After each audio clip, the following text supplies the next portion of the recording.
Welcome everyone to the first offering in the 2016 series of our Ask an Expert Firewise virtual workshops. This is the third year for the series with 5 sessions scheduled this year, with one each month through November, and we hope you'll join us for the entire season. I'm Kathy Prudhomme, the Firewise Program Manager in the National Fire Protection Association's Wildland Fire Division's Denver Field Office, and your host for today's one-hour workshop. Joining me in Denver is Aaron Anderson, our tech expert, who is the glue for the virtual workshops and just about everything else we do. This session received close to 200 registrations, and the people who signed up were from 31 states and 8 countries. So our thanks to each of you from around the world that are joining us for the live version.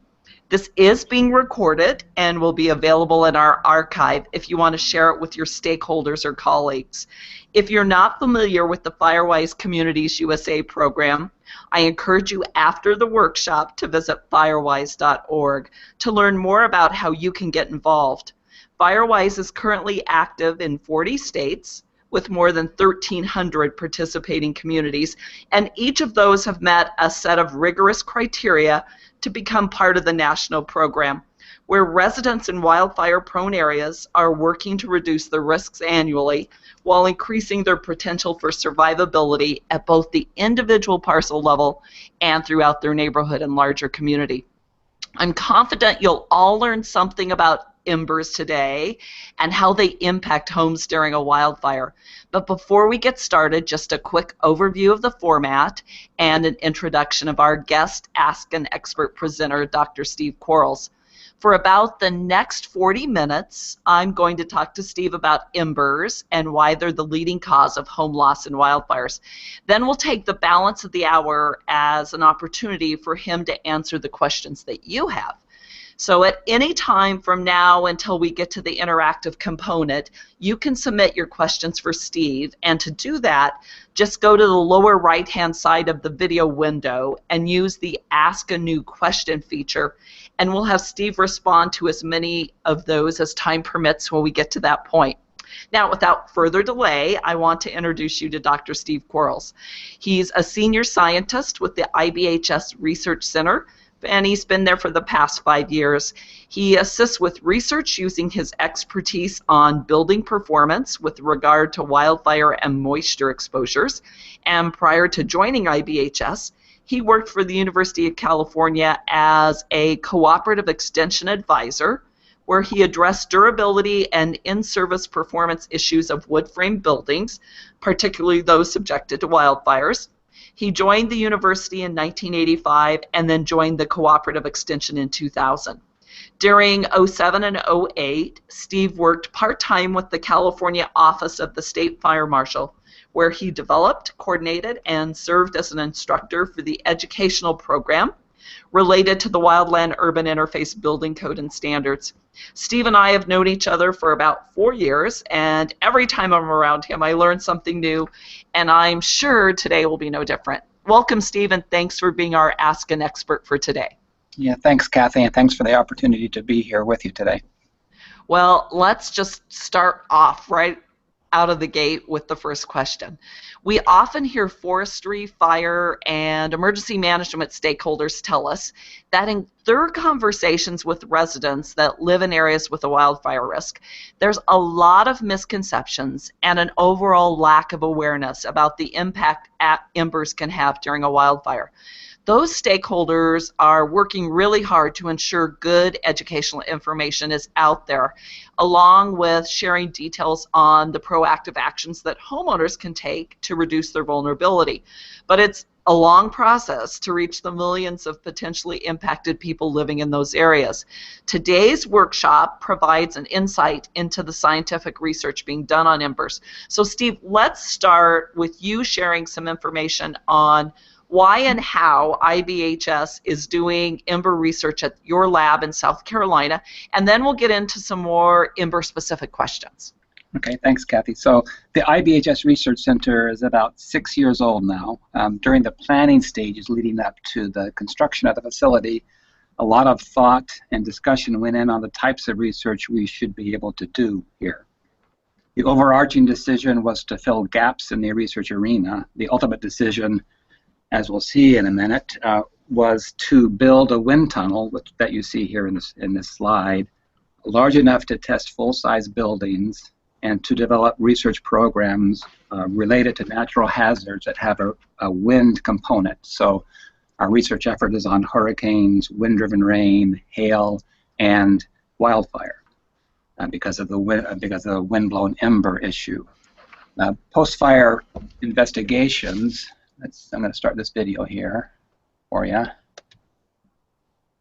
Post-fire investigations have been conducted over the years and have led to an understanding of the importance of embers to building ignitions. Our unique facility gives us the ability to expose full-size buildings to wind-blown ember exposures at wind speed, using wind speeds up to and above 60 miles per hour. This capability gives us the ability to study the vulnerabilities of buildings and components and to evaluate mitigation strategies. So what we just saw was a demonstration we did a couple of years ago, and then this is just a picture of our first generation Ember generators. Our generators are based on a NIST design that they call the Dragon. We just call our systems generators. So that's sort of the background of how we got here. Well, I hope one day that you'll give me an invitation to come there, because it's one of those experiences that I hear are change your outlook on a lot of things. So I'll look for that in my email box, Steve. Here it is. You have it today. We're all familiar with the kinds of embers generated by a campfire, but that's not what you're going to be describing when you talk about the impacts from wind-blown embers. Give us a overview on embers, or firebrands as they're often referred to, and describe what an ember attack is like. You know, how big are the embers? What temperature are they? Are there hundreds or thousands? And what's the distance they can travel? Okay, well, I think I'll start this discussion just with a video from a 2007 Witch Creek fire. This video is courtesy of the Rancho Santa Fe Fire Protection District. It shows, as you can see here, embers from, reportedly from a few homes that were burning nearby. And so in this case, the embers are being lofted in the air and are dropping. The video you just saw from our facility, they're more of a straight line shot, and whether you have a lofting type or a more streamlined type, I think is really a function of the type of wind that's associated with a particular wildfire and other factors. But that gave you a good view, I think, of the number you can expect, and the previous video you saw was what we generate. We've had firefighters in our facility, and they've called our exposure realistic in terms of what would happen in a typical wildfire. Regarding sizes and whatnot, there has been a fair amount of research lately, again, some by NIST. They've actually done the most, I think, in terms of characterizing the size and mass of embers emanating from burning vegetation and burning structural materials. We have a current project with some colleagues at the University of North Carolina, Charlotte, University of Texas, and University of Maryland, and the Forest Service in a funded joint fire sciences project that is intended to also characterize ember size and mass that are generated from common structural materials and vegetative fuels. And so we are studying this also. This is the picture from that study that's currently underway. Here we're looking at a scale of a small assembly that would be like a exterior siding, and the wall assembly. The white circle shows when embers being generated. They look sort of small, and I think they are in this case. But in the pans below, you can see larger embers that came from the same kind of construction. So I'll get to more specifics about this, but this is how it can be done.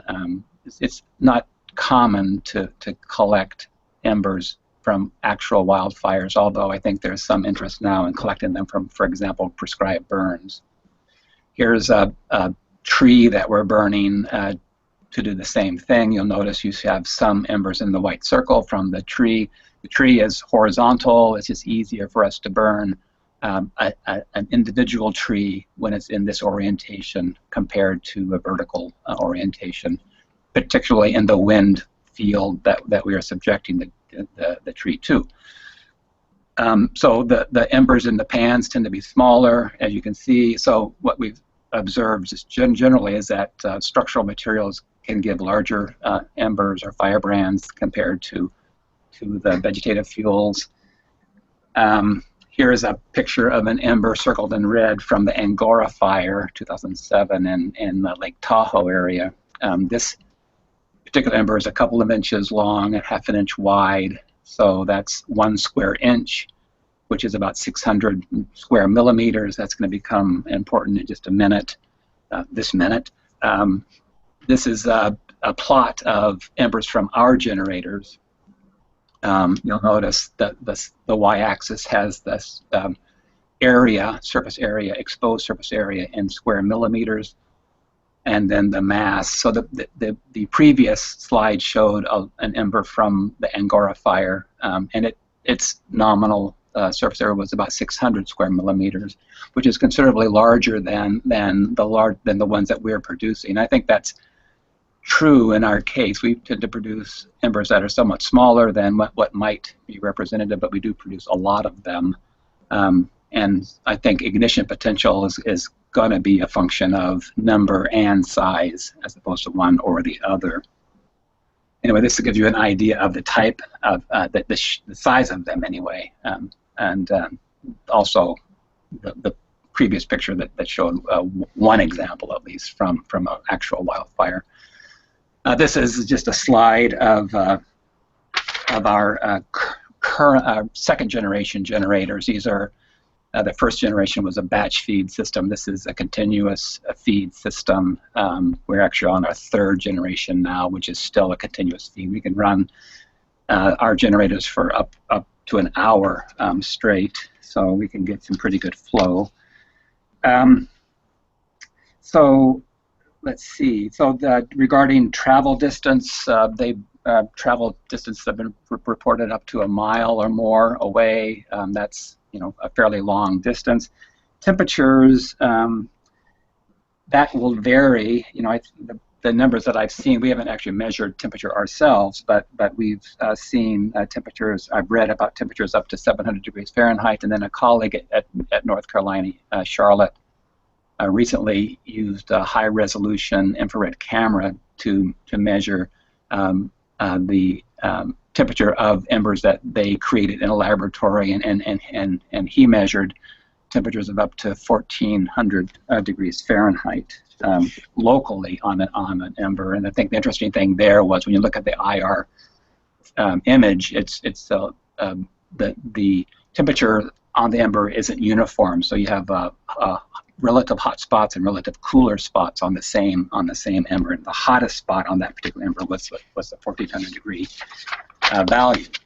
So the distance that's traveled, I think it's just important to bring home again that homeowners really can't control vegetation up to a mile away from their house, and so it's really important, since embers can fly over any vegetation management they might be able to address. The home still needs to be able to resist these ember exposures, and that's a large part of what we're about, is how to make homes better able to survive these ember exposures because of the inability to control vegetation in those distances up to the house. So, well, those were great visuals. Embers are said to be the leading cause of home loss in a wildfire. I'd venture to say most people think the greatest home losses are from flame contact or radiant heat. Give us some details on why embers are the most common reason for home loss in a wildfire. Yes, that's a good question. Thanks, Kathy. I think it's just important for everybody to understand that embers are important because of what they can do directly and what they can do indirectly. So directly, as we can see on the picture on the left hand side, that the circle, that's a house in Colorado Springs just after the Waldo Canyon fire. It had a wood shake roof, and embers, windblown embers ignited that roof directly. They didn't rely on anything else but the fuel and the ember landing on it. The right-hand picture also after Waldo Canyon in Colorado Springs, there was a wood pile at the base of the wall. We had an ember ignition of that wood pile, which then provided a flaming exposure to the siding, and the siding then burned through into the garage. So this is what I would call an indirect impact of an ember exposure. So it was something, not the house itself, but something near it that ignited, that then resulted in a flaming exposure. Another example we can see here is from a 2007 fire near Lake Arrowhead in Southern California. That's on the left-hand picture. The circled area was where a wood pile was. It was ignited by an ember exposure. And then the right-hand picture with the red squares shows plywood-covered windows where the glass was broken out from the radiant heat and potentially flame contact from that wood pile. And so this is another example of an indirect exposure or indirect ignition, actually an indirect damage from an ember ignition of something near the home. So that it could have been a tool shed. In this case, it was just a wood pile. And the last example here is again indirect ignition. So it's embers igniting either pine needle debris in a gutter, which then provides a flame contact exposure to the roof edge and fascia, which is typically part of that would be a combustible material. And then on the ground, it's ember ignition of the near home mulch, which then provides a flaming exposure to the siding in this case. So soon after the Waldo Canyon fire that you showed us some pictures of, Steve, in 2012, I had the opportunity to go with the Fire Adapted Communities Coalition to Colorado Springs, where the fire had destroyed 347 homes. You led the research component of that assessment, and at our daily debriefs, you talk about what you'd seen that day in the field.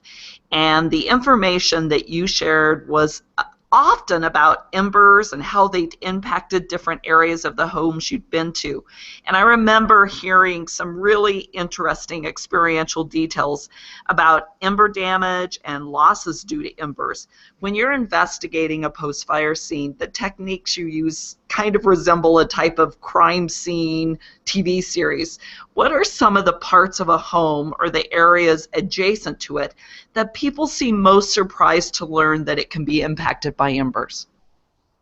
Well, I think the most surprising thing for people these days, maybe less so as the general public becomes more knowledgeable, would be the fact that windblown embers can be so important to the ignition of a building. So we saw examples of that during the last question. But I think for most, this point continues to be somewhat of an eye-opener for many. It's not the flame front of the fire. It is things that cause a spot fire that can result in ignition of a home. And I think that's the most important concept. At least for me personally, some of the things out of Waldo Canyon that was the most sort of eye-opening personally was what we're looking at here. It was what I think was an ember ignition of a wall, exterior wall that had a non-combustible skin. So the wall looks like the upper left-hand picture. It was not damaged in this particular place. It was around a garage, but had three kind of columns And then the bottom picture and the right picture show the wall after ignition and shows the combustible components in the assembly. So it had foam insulation and then wood framing members. So the ignition occurred because of ember accumulation at the base of the wall, I think, and then ignited interior components that then burned up. And I think it seems that it was defensive actions by the fire department, I'm thinking, that resulted in the save from this house and allowed us to look at this, or to view it. This has some extension. This is also Colorado Springs, but not necessarily. It wasn't in the Waldo. It wasn't in the fire area. It was in an area nearby that we also looked at, and it again shows the importance of considering the entire assembly.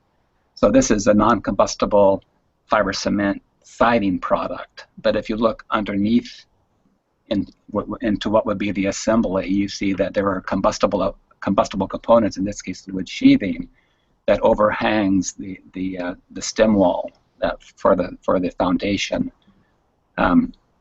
So bark mulch, ember ignition of bark mulch, flame contact to the underside of the wall assembly, which would then potentially ignite the combustible component and move into the house in that way. So, I think we need to consider what's in the assembly in these kind of situations. And this argues even when you have a non-combustible cladding to make sure you have a non-combustible area immediately adjacent to the siding. And then just to sort of support this siding close to the ground, we did a couple of years ago, we did a demonstration just to evaluate ignition potential as a function of clearance between the ground and the start of the siding. We used gypsum wallboard as the base, but it's intended to mimic what would be the concrete stem wall or foundation. So the wall in the middle had no clearance. The wall on the left had 2 inches of clearance, and then the wall on the right had 6 inches of clearance. The wall in the middle ignited fairly easily. The inset picture in the lower left is just the back side of that after the ignition, which would be indicative of moving into the stud cavity and vertically upward after that. We didn't have ignitions in this situation with the 2-inch and the 6-inch exposure, which is just an justification for wanting this clearance, which often happens in a building code anyway for wood-based materials anyway, because of the water splash and potential for decay and that kind of a product. And it's a good idea also from a wildfire exposure perspective. And just to finish out here, this is a roof system, and so we have debris on the roof. The upper left-hand picture is an actual house and close to where I live. The lower right-hand picture is ignition of similar kind of detail in our lab, and then the upper right-hand picture is just reminding people that on a roof that clearance isn't nearly going to be 6 inches. It's going to be pretty close. So there is definitely opportunity for indirect ignition of siding adjacent to a roof in this split level house on the left hand side because of the debris, but also potential for direct ignition because of the close proximity of the siding to the roof in the upper right hand picture. Those pictures really illustrate what embers can impact. Since the potential magnitude of what embers are capable of continues to have some people scratching their heads, give us some more details on a few of those areas you just mentioned, starting with decks. You shared some photos of ember burn marks and damage on decks, but tell us how your research has shown why decks are vulnerable and how embers can impact them. Then explain what types of decking products are the most fire resistant. Okay, so I'll address this by talking about some research that we just recently completed, and we're still analyzing our results. This was a collaborative effort with NIST, with our researcher colleagues at NIST. I think our interest here is to determine whether or not an ember exposure alone can result in ignition of decking materials. So the upper left-hand picture shows our test setup. The test deck is circled in red, so you had different kinds of decking, and we would insert that deck into that slot, conduct the test, and then undo the deck and put a new one in. The wall that attaches to the building, the test building, would swing out and when we made the change, and swing back in when we started the test. The balance of the deck is a non-combustible panel.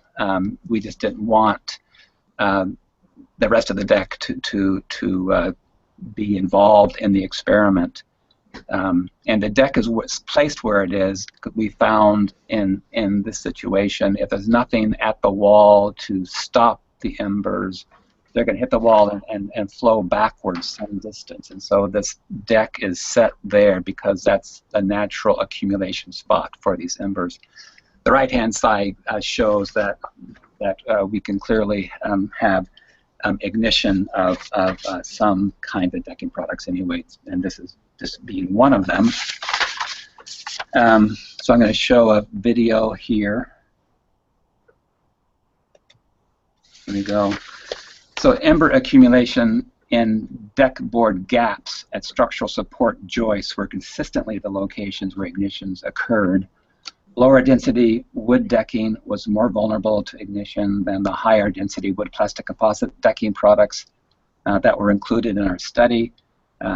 We did include a number of wood plastic composite products, and those that included the common plastics that are used, so polyethylene and polyvinyl chloride, which are the most common plastics these days. We incorporated the newer capped products and then wood plastic composites that comply and don't comply in California, so both those that comply and those that don't comply. I should say, I'll show you a picture of this in a minute, but the California requirement is strictly a flame impingement exposure, so hence our interest, whether the performance of decking could be improved. Well, the understanding of what to expect out of a decking product could be improved if we understood its response to an ember exposure. We know, based on California testing, how it might respond to a flame impingement exposure. And the question is whether that's adequate or whether we needed to explicitly incorporate an ember exposure in order to understand completely the performance of the deck.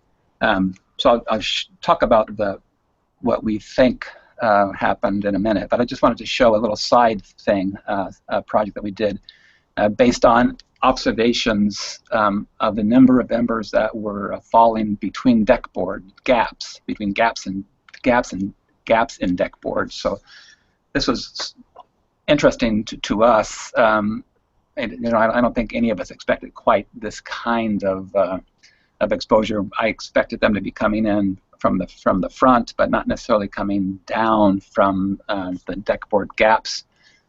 So, and we would go under the deck often during the course of an experiment, and so this became a consistent pattern. So it's interesting. And so we did do a little experiment just to see whether we could ignite combustible debris under the deck. So we, as you see here, we put some pine needles under there and waited, in essence. You notice a lot of smoldering going on. This was at a higher wind speed, close to 40. When we dropped the wind speed back, we did get transition to flaming ignition in that underdeck area, which we see in the middle picture here, and eventually became a larger fire. As you can see on the right-hand picture, we were not under the deck any longer. This pointed out to us the need to maintain a non-combustible zone under the footprint of the deck because of this potential exposure. So getting back to the California, requirement with that only addresses a flaming exposure, it does seem that additional information will be provided by incorporating an Ember exposure to completely understand performance of a deck in a wildfire situation. If you've done your defensible space correctly and you follow the no combustible materials underneath your deck, then the Ember exposure would be the one that the decking would see, and so it would, at a minimum, have to be a good performer under that kind of exposure. We did observe that the higher density wood plastic composites performed pretty well. The lower density woods performed less well. So we'll be finishing our analysis with NIST and then be reporting on our results as soon as we have finished the analysis part. That was great info, thanks. Now tell us about what you recently found from testing doormats, since they're typically looked at as being a fairly benign item on porches, patios, and decks. Sure. So I'll start this little video. So as part of our deck study, as I indicated, we were interested in where embers would naturally accumulate on the deck surface. But we found that unless there was a rough surface, as I've indicated, the embers would flow backwards into some sort of a more natural accumulation spot that you can see actually in this video where that spot tends to be. It's a function of the building height, but because of that, we're interested in understanding or knowing whether doormats would actually provide a stopping mechanism for the embers, in which case they could accumulate on the mat, and then what would they do should they do that? So we went out and bought 3 kind of common doormat materials. The one closest to us that you can see is that this coconut fiber kind of mat is the one that I see most often out and about. The one in the middle is a plastic material mat, kind of like AstroTurf. And the one on the far end is a recycled rubber product.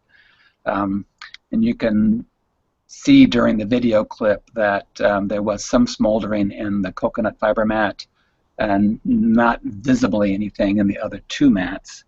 So here's just an end of the test pictures of the 3 mats. Upper left is the coconut fiber mat, mostly only smoldering. We never really transitioned to flaming here, with accumulation of pine needles that might occur on a mat like this that might have occurred, but in our case, when we were looking at just the performance of the mat without debris, it didn't occur, but there was clearly a slow smolder across it. We had sort of localized spot smoldering in the plastic mat, which is in the right-hand picture.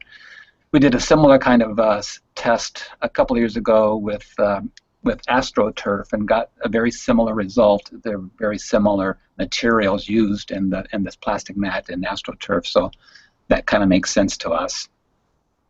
The recycled rubber mat, lower left, it was too dense. And so it didn't provide any kind of surface that would want to hold embers, and so they slid right off. It was hard to know that they were even there. So whereas we didn't really have flaming in any of these cases, the one that performed the worst would be the fiber mat, second with the plastic mat, and third with the recycled rubber. This is a small thing, but in an evacuation, to put your mat inside seems like still a good idea, just because of the debris that can accumulate on them, particularly the upper 2. So. Just another small thing to think about. Steve, whenever we blog or post anything out there on mulch and which are the best to use to resist ember ignitions, there's a surge in views and questions. It's just mind-boggling how much people are interested in mulch. It's always a topic that surprises me on how much interest there really is. But talk to us about mulches and embers and what you've found. So there is a lot of interest in mulch products. I think people like to use mulch in their vegetative, in their gardens and whatnot, and often this means they want to use it near their home. So we've been interested in the ignition potential of mulch also. And regarding this, we've done some studies, rather limited. I think actually the entity that's done most with mulch has been NIST again. More elaborate studies, but we've sort of confirmed what we have observed, and what we're looking at in this slide would be from our facility. Upper left is just a pine needle mulch, easily ignited, as we see here from an Ember Exposure. The right-hand picture, the flaming mulch is a recycled rubber mulch product. We easily ignited that. Just for comparison, we have a rock mulch to its left, the white material. No ignition there, maybe pretty obviously.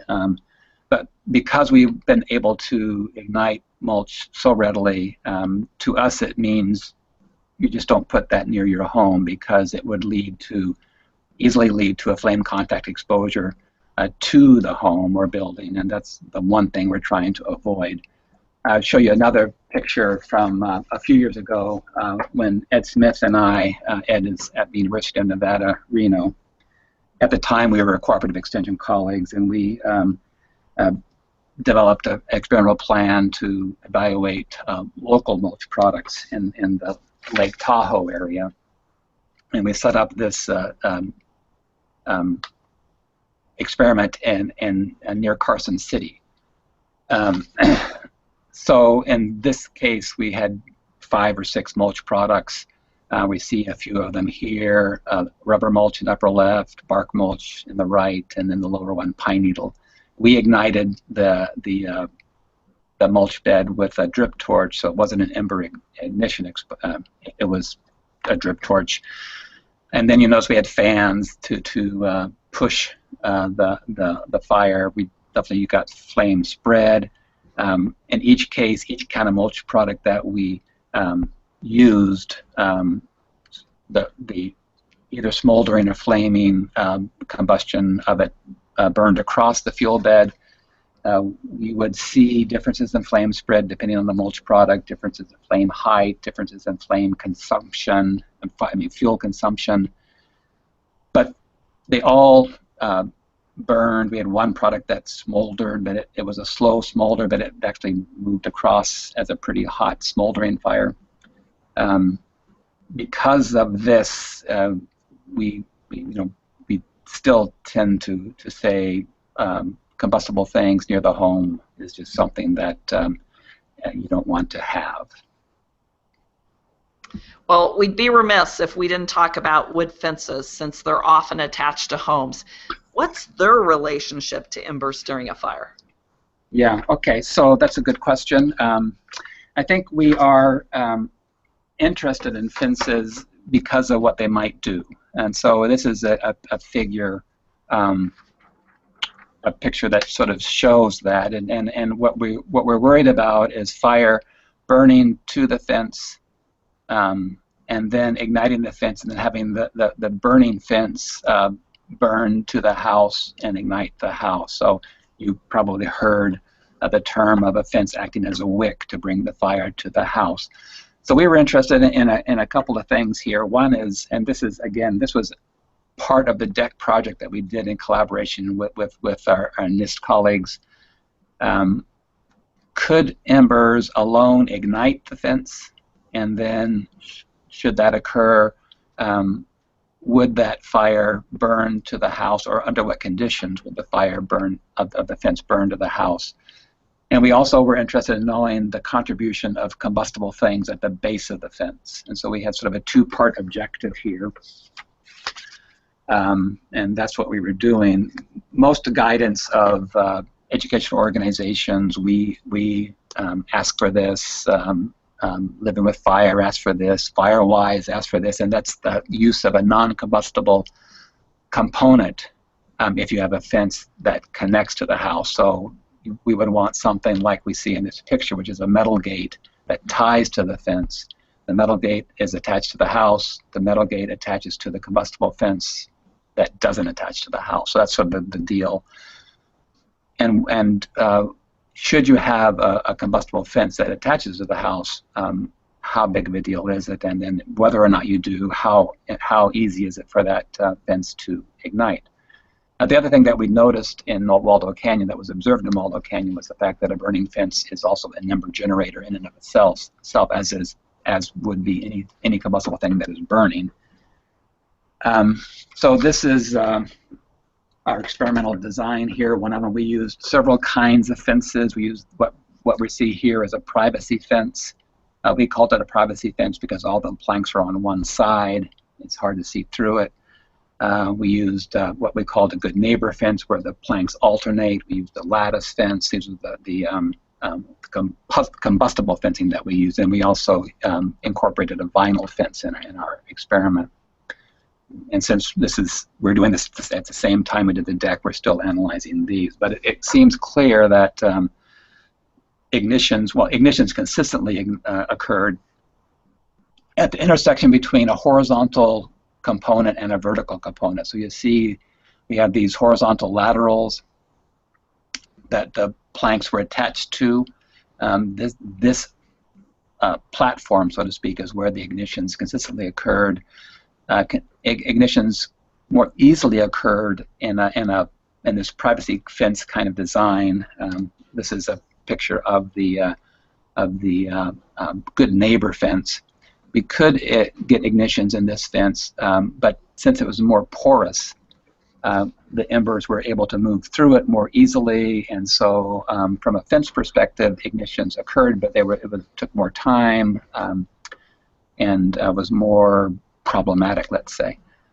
One thing was clear, though, is that combustible things at the base of the fence really helped the fire start, helped the fence burn, particularly close to the ground, and help the fire move to the building.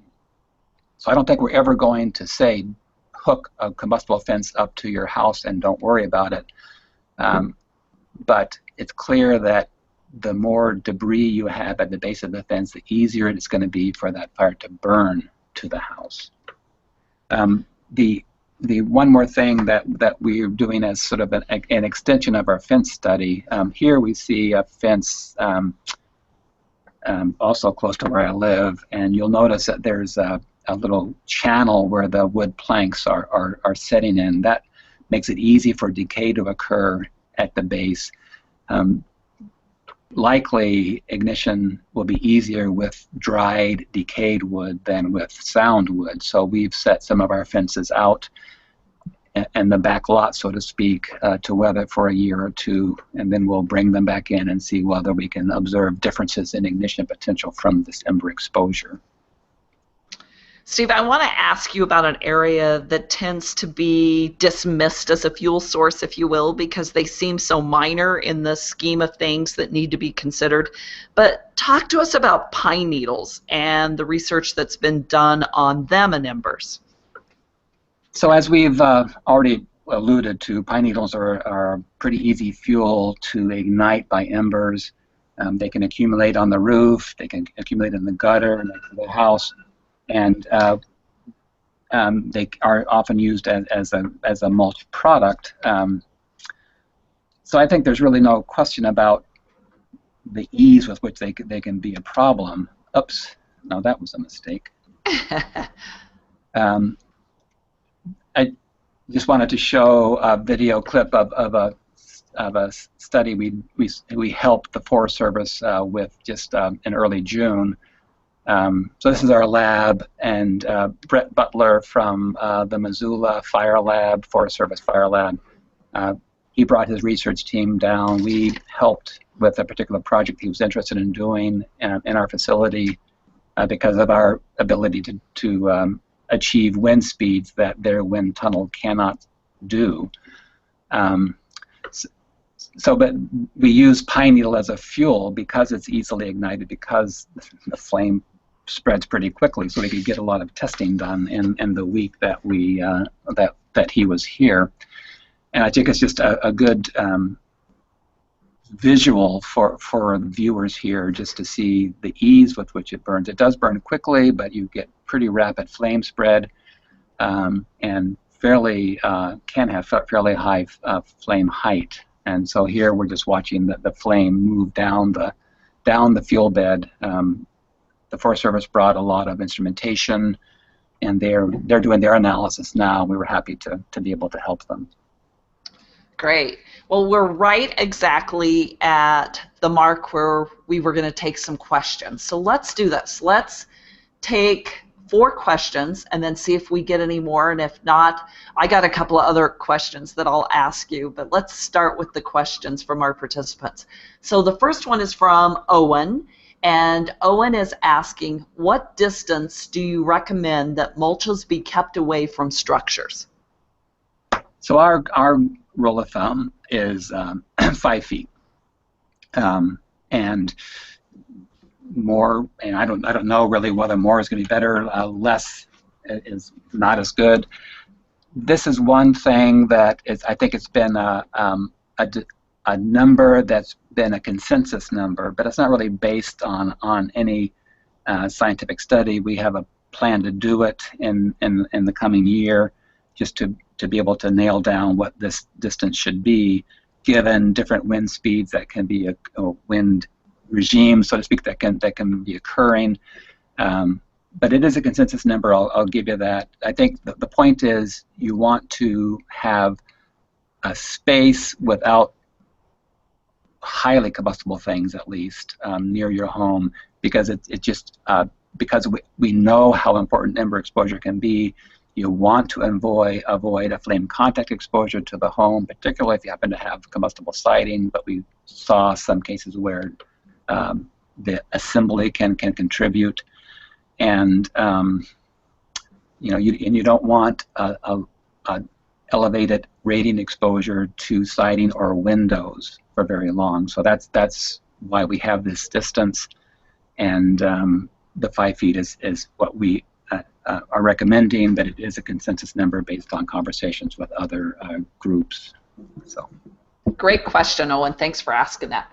So the next one, Steve, is from David, and David wants to know, are any of your testing videos available to the general public? I'd say the answer would be yes if you are tied to some educational group. So like if you're in a Firewise community, for example, or you're in a learning network community, we're happy to share. We just like to make sure that you know what we want to, that you know what we're demonstrating, and so you understand what the implications are of what we're showing, so that you can describe it to who you show it to. So I think we're in general happy to share, but we have these caveats that we just want to make sure that you understand what the video is saying or showing. I'll give my email address at the end of this, and we can you can write it down, and then we can talk. That's really generous of you. I don't know that I would share my email address. The next question is from Tom, and Tom's asking, I have heard from Firewise presentations that embers can travel up to 10 miles. Is this possible, and would they still be hot enough to start a fire? Well, that's a good question. So it probably is possible. I think it depends on the shape of the ember and the size when it starts. I think there have been reports of that for example, a sort of a larger piece of sheathing that sort of acted like a wing and traveled a large distance. I'm not quite sure about the 10-mile part, but it's close. And then the energy part when it lands. It probably would get smaller as it went. I've never really seen an individual ember do anything except go out, but in mass, they definitely can do damage in terms of igniting. So I think it's a thought question. I wouldn't say it's not possible. I'd say it's getting less likely. Thanks, Tom, for that question. So the next one is from David, and David's asking, do you still find value in reducing vegetation in the 200 feet plus range from structures to reduce the amount of embers that may threaten structures, or is the HIZ and or building construction the only priority? Well, I mean, our focus is on the built environment and areas near it. You know, I think the needed amount of defensible space, let's just call it that, is a function of slope and where you are on it. I think that situations that might require 200 feet plus are fewer, and it would really depend on what the fuel is there, what the potential flame length is there. I would say it would really depend, but the times, it seems like when you need that kind of distance is less than times when lesser would be fine. I would suggest, I mean, you've probably already done this, but I would suggest you talk to your local fire department. They tend to be pretty knowledgeable about vegetative issues, particularly with local vegetation wherever you happen to be. Thanks, David, for that one. Now we have a different David that's asking the next one, and David's saying, do embers play a uniform role in home losses across geographic regions? Many of the ember loss examples come from western regions. Should homeowners in the southeast be just as concerned about ember ignitions? Yeah, I think so. You're right in terms of where a lot of the post-fire information comes from. It's the West in general. There have been some post-fire surveys in Florida, for example, and I think it generally supports the importance of embers from a direct and indirect ignition potential, because spot fires occur everywhere. I think the potential for ignition from wind-blown embers is always there, and so taking care of your near-home zone and things on your home, in your gutter, on your roof will always be important. Well, Steve, oh, wait, here comes another question. Can you talk about embers and home venting systems? Sure. So thanks for that. We are finishing up a report on a study we did a couple of years ago on vulnerability of vents. If I'm on a wrong track, just write back real quick. But we looked at attic vents in particular, and a little bit with foundation vents. And I think the bottom line of what we found is that a vent that has a face that's perpendicular to the wind flow, so a gable end vent, a vent in open eave construction and the blocking of open eave construction. If you have a through roof vent that has a large flat face, that's sometimes called a dormer vent, that is a vent that penetrates the roof. Those vents are pretty vulnerable to ember entry. If you have a vent that is in a soffitted eave, for example, so it's parallel in essence to the wind flow, those kind of vents are not as vulnerable to ember entry. If we have a ridge vent that is rated for wind-driven rain resistance, so that if you've seen the ridge vent that has the external baffle on it, those vents do well in keeping embers out of the attic space.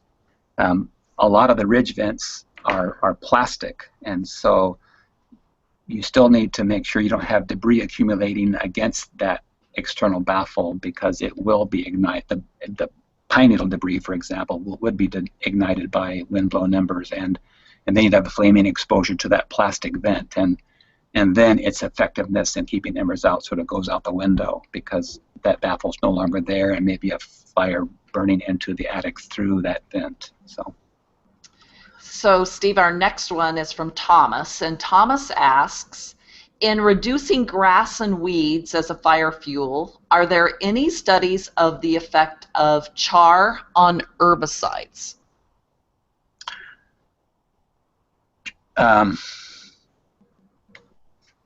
I think I need a rephrase of that, or you can ask me this question via email, and we can talk about it, because I'm not quite sure I understand the question. We'll just move on to the next one. So I hope I'm pronouncing her name right, but Beck is wanting to know, we are still not sure about the temperature range of burning and smoldering embers. Is there any progress yet based on your research? So not yet. We are using an infrared camera in our research, and this is the research project that we are collaborating with individuals, researchers at North Carolina, Charlotte, and Maryland and Texas, and so in Charlotte and here we're using IR cameras to evaluate and study the temperature of the embers, but we haven't analyzed our results yet, and the story that I told regarding the 1400 degree max temperature in part of the ember, that was from Ashi, our collaborator at North Carolina, Professor Zhu, and we're still too early in our process to be able to talk in detail about that, other than that one example. Steve, the next one is from Dan, and Dan wants to know, do you know of successful homeowner education engagement programs in WUI communities that have resulted in a significant number of households addressing the little things that you've mentioned, like removal of mulch near buildings? Well, that's a hard one. This is sort of knowing what your impact is, and I can't point to one. I mean, Firewise uses our information. They've adopted this non-combustible zone, which I think initially came out of Living with Fire program in Nevada, and we could have a chat with Ed to see whether he can point to communities out that way where they've done this. I can't point to a community where they've done this en masse, and I think it's really a hard thing for a homeowner to get their head around, but it is, I think, an important part of a house that can resist ember exposure, just because it's up there with the roof because of the area in which the embers can accumulate, and in particular if you have this combustible components near it, you really want to avoid that flame contact exposure. But I'm sorry I can't point to any one. I wish I could. And Dan, if I can just interject to your question too, just in the last few weeks, we've gotten a couple of great success stories.